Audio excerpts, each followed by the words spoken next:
ప్రయత్నించిన భర్త దొరకలేదు. పురాణాలు ఇక్కడికే చెప్పి సహస్రనామ పారాయణం చాలా గొప్పది. అటువంటి పారాయణ ఫలితం ఇతరులకు కూడా ధారపోసి దరిద్రుల్ని సంపదలు పొందేలా చేయొచ్చు. కానీ ఈ సంకల్పం చేసేటటువంటి వాడు మాట వరసకు కూడా నేను దారిద్ర్యం అనిపిస్తాను, ఇల్లు లేకపోతున్నా ఉంటాను, ఏమైనా పర్వాలేదు, ఇలాంటి మాటలు అనకుండా చూసుకోండి, వీలున్నంత వరకు మంచి మాటలే అనుకోండి అన్నారు. ఒకడు ఎప్పుడైనా పొరపాటు మాట్లాడినా లెంపలు వేసుకుని గుర్తుపెట్టుకోండి. ఒక్కోసారి మనకి తెలియకుండానే పర్వాలేదు, చచ్చినా పర్వాలేదు అన్నాడు అనుకుందాం. అలాంటి వాడు ఈ పాపం నుంచి బయటపడాలంటే ఏం చెయ్యాలి?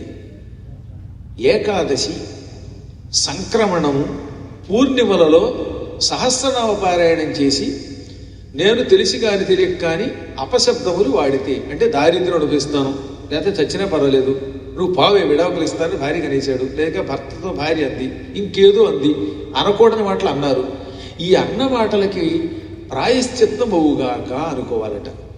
ఎప్పుడు సంక్రమణం అనగా 12 సంక్రమణాలు ఉంటాయి. మేష సంక్రమణం, వృషభ సంక్రమణం, మిథున సంక్రమణం, కర్కాటక సంక్రమణం, ఇలా 12 రాశులకి 12 సంక్రమణములు ఉంటాయి. సూర్యుడు ఆ రాశిలో ప్రవేశిస్తే దాన్ని సంక్రమణము అంటారన్నమాట.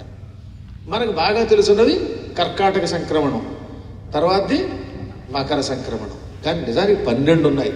ఈ 2 సంక్రమణాలు ఎందుకు ప్రత్యేకం అంటే, కర్కాటక సంక్రమణం వల్ల దక్షిణాయనం వస్తుంది, మకర సంక్రమణం వల్ల ఉత్తరాయణం వస్తుంది కనుక ఇవి గుర్తున్నాయి. కానీ ఈ 12 సంక్రమణములు పంచాంగంలో ఇస్తారు. ఈ సంక్రమణము నాడు కానీ, ఏకాదశి వచ్చినప్పుడు, అది కృష్ణపక్షం లేక శుక్లపక్షంలో కానీ, పూర్ణిమ నాడు, అమావాస్య నాడు, ఇలాంటి కాలంలో సహస్రనామం చదవండి.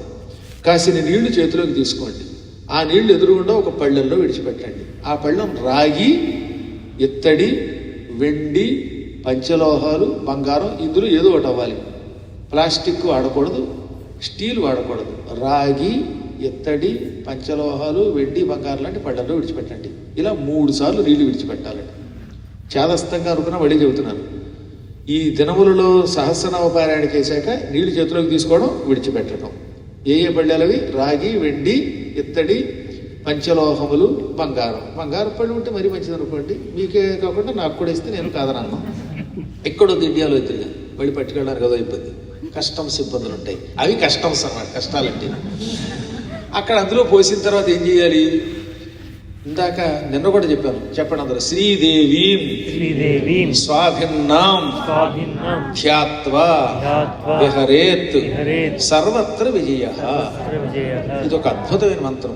అమ్మవారికి నాకు భిన్నత్వం లేదు, అమ్మే నేను అనుకుని అందులో నీళ్లు పోస్తే ఆ తర్వాత ఎక్కడికి విహరించినా అంతటా విజయం అనమాట. ఈ మంత్రం చెప్పుకుని ఉంగరం వేలు, మధ్య వేలు, వీటితో ఆ నీళ్లు చేత్తో తాకండి, ఈ వేళ్లతో. ఆ నీళ్లు కుడి కన్ను, ఆ తర్వాత ఎడమ కన్ను ఆ నీళ్లతో తుడుచుకోండి.